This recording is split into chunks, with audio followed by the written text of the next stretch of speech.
بسم اللہ الرحمن الرحیم۔ سابق مس پاکستان اریج چودھری نے دعویٰ کیا ہے کہ خوبصورتی کے مقابلوں کے دوران لڑکیوں کو اپنی مرضی کا لباس پہننے کا اختیار ہوتا ہے، جبکہ مقابلہ حسن میں تمام مذاہب اور ثقافتوں کا بھی خیال رکھا جاتا ہے۔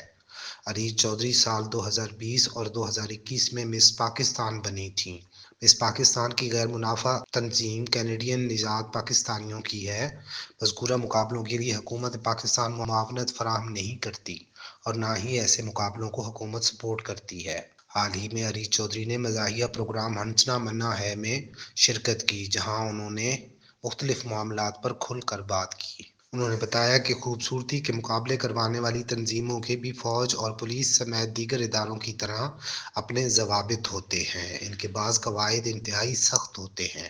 انہوں نے کہا کہ خوبصورتی کے مرکزی مقابلے مس کے لیے 27 سال تک کی لڑکیوں کو حصہ لینے کی اجازت ہوتی ہے، تاہم ان کا غیر شادی شدہ ہونا اور ان کا قد 5 فٹ 5 انچ ہونا بھی لازمی ہے۔ انہوں نے بتایا کہ خوبصورتی کے مقابلوں میں 50% مارکس سماجی اور فلاحی کاموں پر ملتے ہیں، باقی 50% مارکس مختلف مراحل طے کرنے پر ملتے ہیں۔ اریج چودھری کے مطابق مقابلہ حسن کے ایونٹ کے دوران خاموش اور چھپے ہوئے ججز بھی لڑکیوں کا پیچھا کر رہے ہوتے ہیں۔ وہ ان کا رویہ، دوسروں سے بات کرنے کا طریقہ، فیشن اور باقی معمولات نوٹ کر کے انہیں مارکس دیتے ہیں۔ انہوں نے دعویٰ کیا کہ خوبصورتی کے مقابلوں میں دوسرے ممالک کے قواعد اور ثقافت سمیت مذاہب کا بھی احترام کیا جاتا ہے، کوئی کسی پر زبردستی نہیں کرتا۔ اریج چودھری کا کہنا تھا کہ مقابلوں کے دوران اگر کوئی مخصوص لباس نہیں پہننا چاہتا تو اس پر زبردستی نہیں کی جاتی، اسے اپنی مرضی کا لباس پہننے کا اختیار ہوتا ہے۔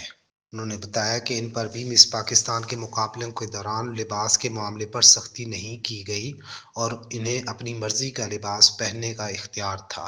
اریج چودھری کا کہنا تھا کہ انہیں بچپن سے ہی اداکاری کرنے کا شوق تھا۔ مس پاکستان منتخب ہونے کے بعد انہیں خود ہی ڈراموں اور اشتہارات میں کام کی پیشکش ہوئی۔ ایک سوال کے جواب میں انہوں نے کہا کہ اگر حال ہی میں اختتام پذیر ہونے والے ڈرامے کبھی میں کبھی تم میں انہیں رباب کا کردار دیا جاتا تو وہ بھی مذکورہ کردار کو اچھی طرح نبھاتی۔